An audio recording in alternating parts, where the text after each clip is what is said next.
Assalamualaikum warahmatullahi wabarakatuh.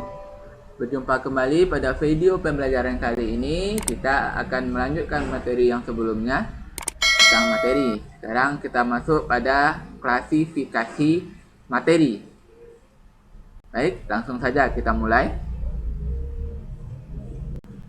Klasifikasi materi. Pada materi kita sebelumnya atau video sebelumnya, kita telah membahas tentang materi, yang mana materi itu merupakan segala sesuatu yang memiliki massa dan volume. Itu disebut dengan materi. Nah, materi ini dapat kita klasifikasikan menjadi dua bentuk atau dua macam, yaitu dari zat tunggal dan campuran. Jadi klasifikasi materi itu dapat kita bagi menjadi zat tunggal dan campuran. Nah, untuk zat tunggal ini dia terbagi dua. Ada unsur dan ada senyawa. Dan untuk campuran dia juga terbagi menjadi dua. Ada campuran homogen dan ada campuran heterogen. Nah, untuk unsur itu sendiri dia terbagi pula menjadi tiga kelompok. Ada unsur logam, unsur non-logam, dan metaloid.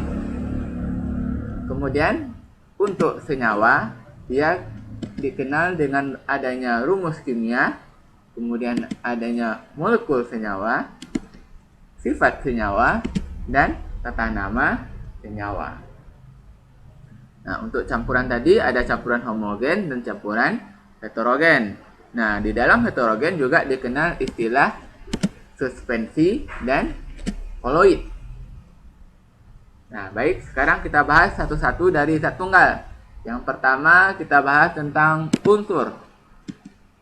Nah, unsur itu merupakan zat tunggal yang tidak dapat diuraikan lagi menjadi zat lain dengan reaksi kimia biasa.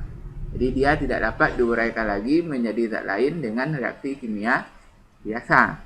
Contohnya emas, besi, tembaga, dan lain-lain.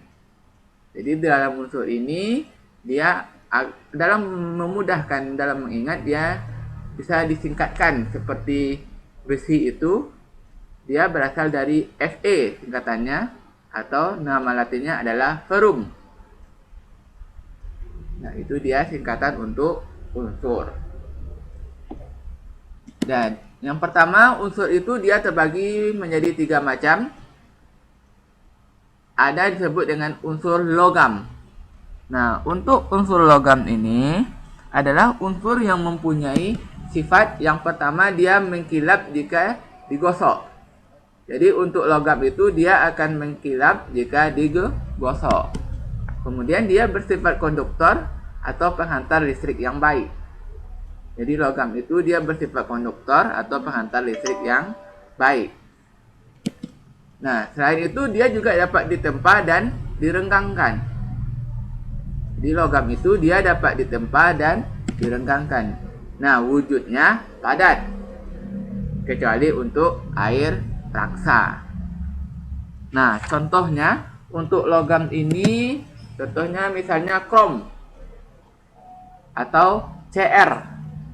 Nah, jadi krom atau Cr itu dia digunakan untuk bumper mobil. Dan campuran dengan baja menjadi stainless steel. Kemudian contoh logam yang lain adalah seng atau Zn. Nah, ini pasti tidak asing lagi buat kita. Ini digunakan sebagai atap rumah atau perkakas rumah tangga lainnya. Kemudian contoh logam yang lainnya adalah platina atau singkatannya PT. Ini digunakan pada knalpot mobil atau kontak listrik. Nah, unsur yang kedua adalah unsur non-logam.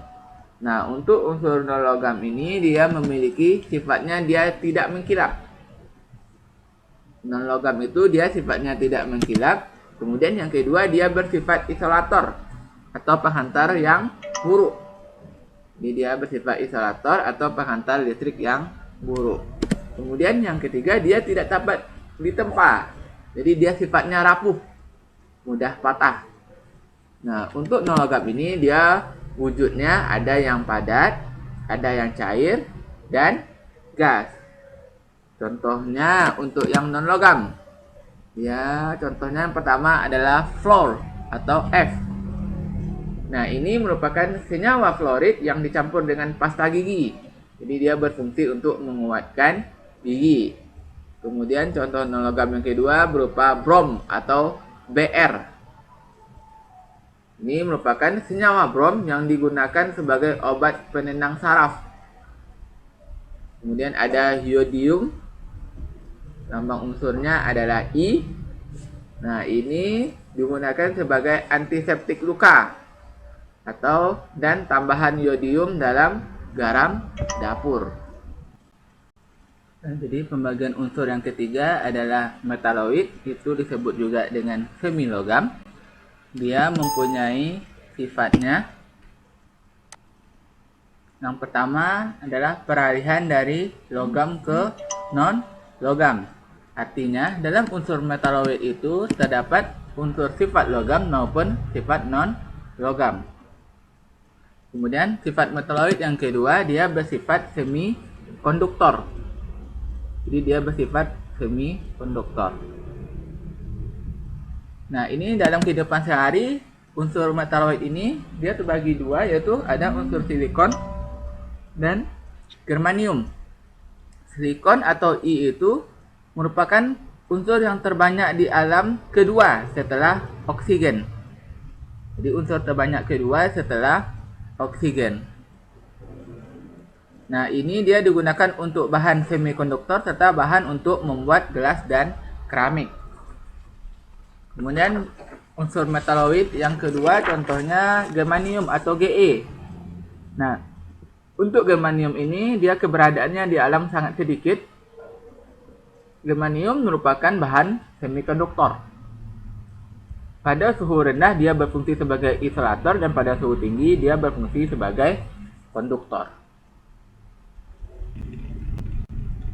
Klasifikasi materi yang kedua yaitu campuran.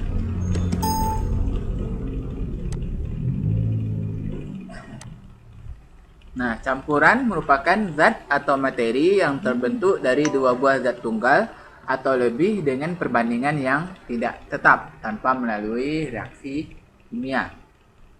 Contohnya, seperti air dan gula, air dan garam, air dan pasir. Nah, pada campuran ini, dia terbagi menjadi dua macam, ada campuran homogen dan campuran heterogen. Nah, untuk campuran homogen, nah itu merupakan campuran antara dua zat atau lebih yang partikel-partikel penyusunnya tidak dapat dibedakan lagi. Jadi, dua zat tadi jika dicampurkan dia menjadi satu zat atau satu fasa. Nah, campuran homogen ini kita sebut juga dengan istilah larutan. Contohnya, air dengan gula, jika kita larutkan maka gulanya akan hilang dan dia menyatu dengan air, disebut dengan larutan gula.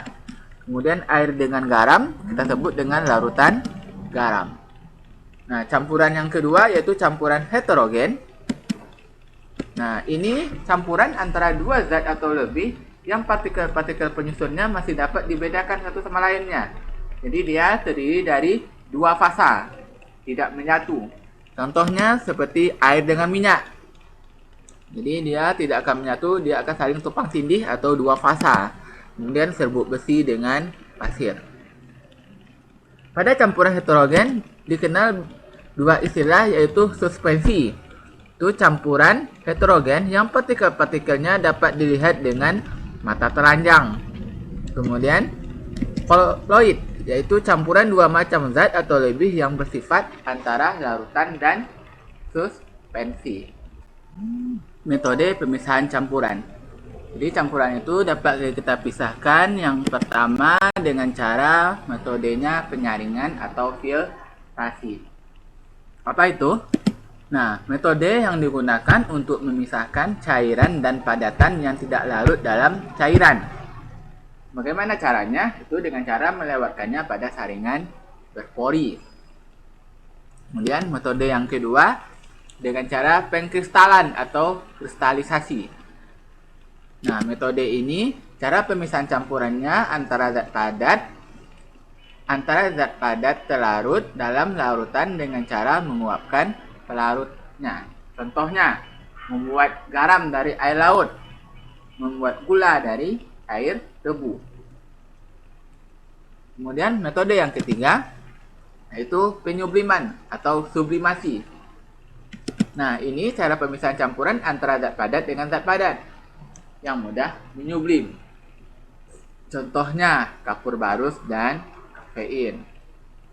Kemudian yang keempat yaitu dengan cara penyulingan atau distilasi. Nah, ini cara pemisahan campuran antara zat cair dengan zat cair berdasarkan perbedaan titik didihnya. Nah, perbedaan campuran dan senyawa. Yang pertama pada campuran. Perbedaannya dia terbentuk tanpa reaksi kimia. Sedangkan senyawa dia terbentuk dari reaksi kimia. Nah, perbedaan yang kedua yaitu dari perbandingannya. Pada campuran, perbandingan massa unsur dan senyawanya tidak tetap. Sedangkan pada senyawa, perbandingan massa unsurnya dia tetap. Kemudian perbedaan yang ketiga, dari campuran itu dia tersusun dari beberapa unsur atau beberapa senyawa. Sedangkan senyawa tersusun dari beberapa unsur saja. Kemudian perbedaan yang keempat yaitu dari sifat komponen penyusunnya. Pada campuran dia sesuai dengan sifat masing-masing, sedangkan pada senyawa dia berbeda dengan aslinya. Kemudian perbedaan yang kelima, komponen penyusun campuran itu dia dapat dipisahkan melalui proses kimia. Sedangkan pada senyawa, komponen penyusun campurannya dapat dipisahkan melalui proses kimia. Nah, untuk lebih memahami materi kita kali ini, saya berikan nama materi.